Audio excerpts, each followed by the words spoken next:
Saviez-vous que Ji-Hoon aurait pu cramer le maître du jeu dès le début? Ou savez-vous quels seront les prochains jeux? Eh bien moi, je sais. Et j'ai passé la dernière semaine à analyser en détail Squid Game saison 2 pour vous trouver tous les easter eggs et les détails qui vont certainement vous laisser sans voix. Bref, pour commencer tranquillement, le recruteur nous a montré à l'avance dans le plus grand des calmes quelle serait la nouvelle règle spéciale du Squid Game dès l'épisode 1. Vous voyez le moment où le recruteur vient voir des SDF avec du pain et des tickets à gratter là? En fait, ce qui ne colle pas, c'est que les SDF sont pas vraiment la cible des Squid Game, puisque ces gens-là ont littéralement tout perdu. Ils n'ont pas d'endroit où vivre, plus de famille à qui ils tiennent, et ça m'étonnerait énormément que des créanciers soient à leur trousse en fait. En leur proposant du pain ou un jeu, le recruteur valide la théorie selon laquelle les gens sont prêts à parier plutôt que de manger à leur faim. Alors, je pousse peut-être le bouchon un peu loin, mais dans certaines religions, le pain rond peut être symbole de vie. Le recruteur propose donc la vie ou le jeu. C'est littéralement le choix que doivent faire les joueurs après chaque partie du Squid Game. En plus,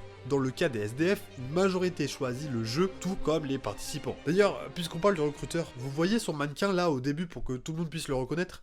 En fait, son visage, il m'a fait penser à celui de la caricature de la chaîne d'animation, Côté Animation. C'est un petit clin d'œil assez marrant, je trouve. En parlant de clin d'œil, sur la carte du recruteur est écrit le numéro 456, qui est littéralement le numéro de notre héros. Et pour finir avec notre recruteur préféré, quand il est dans le parc au début, on voit un plan sur une de ses mains où on voit de la corne pile à l'endroit où il tient sa manette. Ce qui me permet d'affirmer avec certitude qu'il passe l'année entière à recruter des gens, puisqu'il tient tout le temps sa mallette. Et justement, s'il s'est montré maintenant, c'est certainement parce qu'il a fait exprès qu'on le trouve. Le maître du jeu a dû le lui demander. En fait, je pense que le maître du jeu a tout prévu pour manipuler Ji-Hoon et l'emmener à recommencer les jeux. Comme je l'ai dit, je pense pas que ce soit un hasard si les sbires de notre héros ont trouvé le recruteur littéralement 3 jours avant le jeu en fait. Et même sans forcément parler de Ji-Hoon, on peut affirmer que le maître du jeu a tout préparé à l'avance. Par exemple, dans la saison 1, il ne tue pas son frère, parce que certainement qu'un policier qui disparaît juste après avoir émis un appel de détresse, ça éveillerait beaucoup de soupçons et ça aurait déclenché une enquête. Alors que là, le policier réapparaît juste et il raconte avoir assisté à des jeux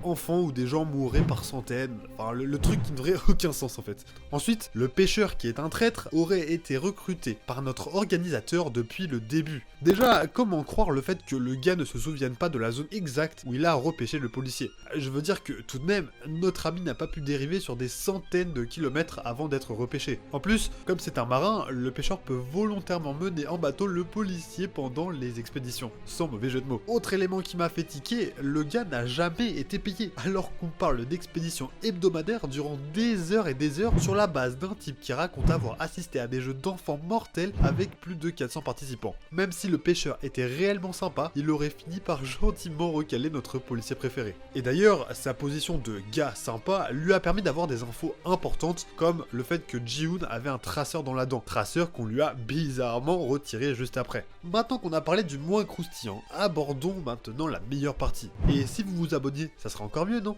Je sais pas si vous avez remarqué, mais les couleurs sont utilisées de manière super précise. Regardez, par exemple, le rose est utilisé à de nombreuses reprises. Là, c'est la couleur du costume du lapin de Noeul, l'un des soldats portant le numéro 11. Elle abandonne son costume tout rose pour en prendre un de la même couleur, mais pas pour faire la même chose. L'hôtel de Ji-Hoon s'appelle Pink, et ce n'est pas tout. De quelle couleur est le fauteuil du recruteur? Rose également. Et ça, on le remarque au moment où il nous raconte qu'il était un soldat de base qui a monté les échelons. Le vert a aussi une signification importante, c'est la couleur des joueurs. Et c'est exactement la couleur du masque du cheval que porte l'un des sbires de Ji-Hoon. Vous remarquerez au passage que, parmi tous les masques qu'il aurait pu choisir, il a pris celui du cheval, faisant directement référence à la discussion entre notre héros et l'organisateur sur le fait que les humains ne sont qu'un divertissement, comme des chevaux sur lesquels on peut parier. Bon, au début je vous parlais du fait que l'organisateur avait tout prévu, même durant le jeu. Regardez, durant la première épreuve, il est le dernier à voter et à faire pencher la balance, durant le seul moment où tous auraient pu être libérés. Ok, pendant le jeu des 6 jambes, personnellement, je me suis demandé pourquoi le maître du jeu et Ji-Hoon passaient en dernier. La réponse est assez simple en fait. Si par malheur il ratait l'épreuve, il n'y aurait que peu de monde à éliminer pour que le maître du jeu ne soit pas découvert et puisse reprendre tranquillement son poste. Parce que je rappelle juste que éliminer plein de participants, c'est pas dans l'intérêt de l'organisateur, étant donné qu'il faut qu'il reste des gens sur qui parier pour les prochains jeux, notamment pour que ce soit marrant à regarder pour les VIP. Durant le jeu suivant, l'organisateur avait par exemple l'occasion d'éliminer l'ami de Ji-hoon, ce qu'il n'a pas fait. Il aurait pu juste fermer la porte et le laisser dehors. En fait, le gars est tellement chaud qu'il a prévu à l'avance quand le camarade du héros devait mourir. Et pour ça, parlons du jeu spécial. Vous ne trouvez pas bizarre le fait que la nuit de la saison 1 où les joueurs se sont entretués, on n'ait pas entendu parler de jeu spécial? Parce que, en fait, la situation était littéralement la même. Dans la saison 2, la seule différence, c'est qu'il y ait 2 camps au lieu d'y avoir une mêlée générale. Et même, vous trouvez pas que les soldats se sont fait avoir assez facilement? Je m'explique. Après avoir pris les armes et avoir commencé à avancer dans les couloirs, quasiment aucun soldat ne leur résiste. Encore plus bizarre, personne n'est là pour défendre les couloirs qui mènent à la salle de contrôle. C'est impossible de faire une telle erreur stratégique volontairement. En plus, Ji-hoon et son ami sont bloqués pile à l'endroit qu'il faut pour que le maître du jeu puisse mettre en place la dernière partie de son plan, se faire passer pour mort et réapparaître en tant qu'organisateur. Et pour finir, c'est quand il indique que tout doit s'arrêter que la majorité des soldats arrivent enfin et battent sans problème les rebelles. Et le pire dans tout ça, c'est qu'il donne l'illusion du choix à notre héros. Quand il lui demande s'il veut qu'il l'accompagne, je pense qu'il sait pertinemment que Ji-hoon choisira son ami avec qui il a fait l'armée. Il lui impose des dilemmes moraux, sauf qu'il sait à l'avance ce qu'il va répondre. Avant de vous parler des prochains jeux, avec la scène post-crédit et tout le tralala, ou encore de pourquoi Jin-woo aurait pu cramer le maître du jeu dès le début, posons-nous une question. Pourquoi l'organisateur n'a pas tué notre héros? Pendant toute la série, on a une bataille idéologique entre le maître du jeu et le héros. Les gens sont-ils des déchets ou non? C'est ça la question. Eh bien, le maître du jeu tente de prouver que c'est le cas. Par exemple, le fait d'avoir rajouté une nouvelle règle pour décider si les jeux doivent continuer ou non, prouve à notre ami que même face à la mort, les gens sont prêts à jouer encore et encore. Ensuite, au début, on en a parlé tout à l'heure, les SDF choisissent le jeu au lieu du pain, alors que pour certains, ça peut être une question de vie ou de mort. Ensuite, il y a le truc classique du fait de montrer que les gens sont prêts à s'entretuer pour de l'argent, et encore mieux, Ji-hoon a créé lui-même ses propres Squid Game. En effet, il engage des gens pour faire une espèce de jeu de cache-cache avec le recruteur. Et même mieux que ça, celui qui gagnera entre guillemets le jeu, donc qui trouvera le recruteur, gagnera une récompense. Littéralement comme les Squid Game. En plus, il fait exprès d'éliminer son ami d'enfance juste devant lui pour le briser mentalement. Mais alors, pourquoi est-ce que je vous explique tout ça?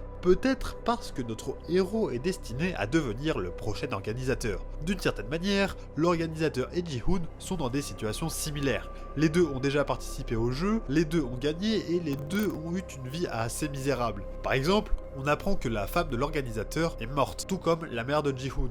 En plus, si le maître du jeu avait voulu tuer notre camarade, il l'aurait fait depuis longtemps. En lui faisant comprendre que les humains ne sont que des déchets, il lui serait facile de faire prendre à Ji-hoon la relève de maître du jeu. Et si tout ce que je vous ai raconté aurait pu être évité? En regardant plus précisément certains épisodes, j'ai pu déceler des éléments qui auraient pu permettre à notre héros de démasquer l'organisateur avant qu'il ne soit trop tard. Déjà, il aurait dû se méfier du numéro 001, qui est pour le rappeler le numéro qu'avait pris le créateur des Squid Game dans la saison 1.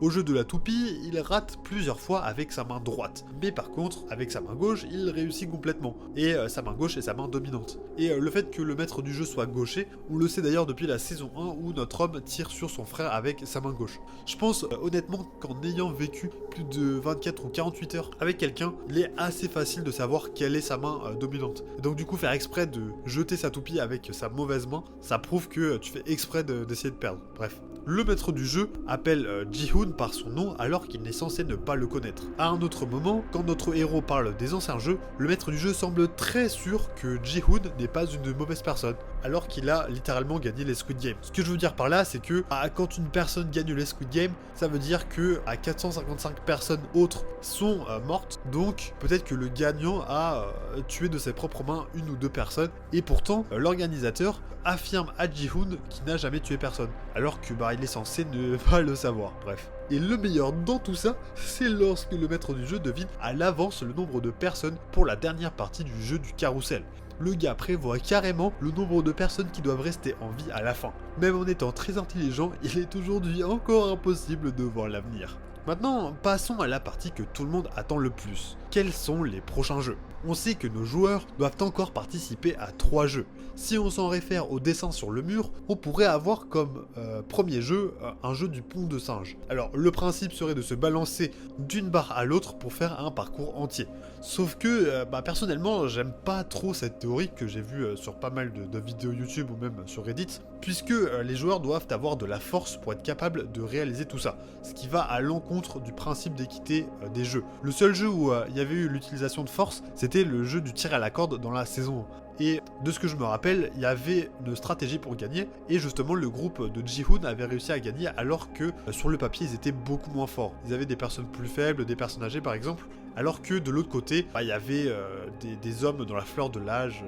Bref, donc la force pure, je pense que c'est à exclure, donc le pont de singe pas trop. Je pense qu'il y a un moyen que ce soit une espèce de jeu d'équilibre avec des balançoires ou un truc dans le genre, avec des cordes, mais et des cordes sur lesquelles tu te tiens, enfin un truc comme ça quoi. L'un des dessins suivants nous montre une espèce de damier avec des croix. Alors il y a peu de chances que ce soit un jeu d'échecs puisque c'est un jeu qui est plutôt occidental, mais par contre il est possible que ce soit une espèce de jeu de Go, ou alors je viens d'y penser mais ça se trouve ça peut être une bataille navale, enfin bon là c'est vraiment une théorie qui vient de me passer par la tête, mais je pense pas que ce soit une bataille navale, mais ce serait marrant que ça en soit une. Les mecs ils sont sur la mer et ils se tirent dessus, bref.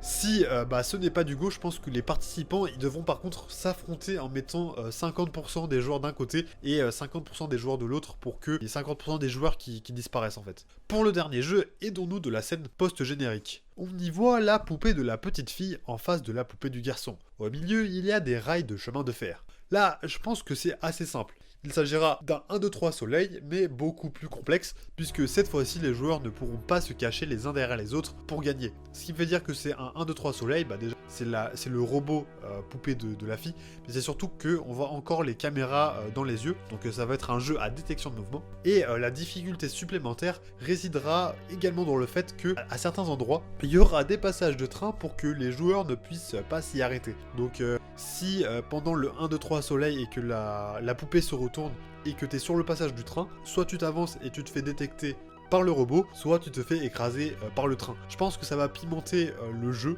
En tout cas, dites-moi ce que vous en avez pensé. Je suis super curieux d'avoir vos théories, surtout pour le jeu du damier. Si ce type de format, un peu théorie, easter egg et explication vous plaît, n'hésitez pas à me le faire savoir en commentaire. Sur ce, je vous dis à la prochaine. Bisous bisous.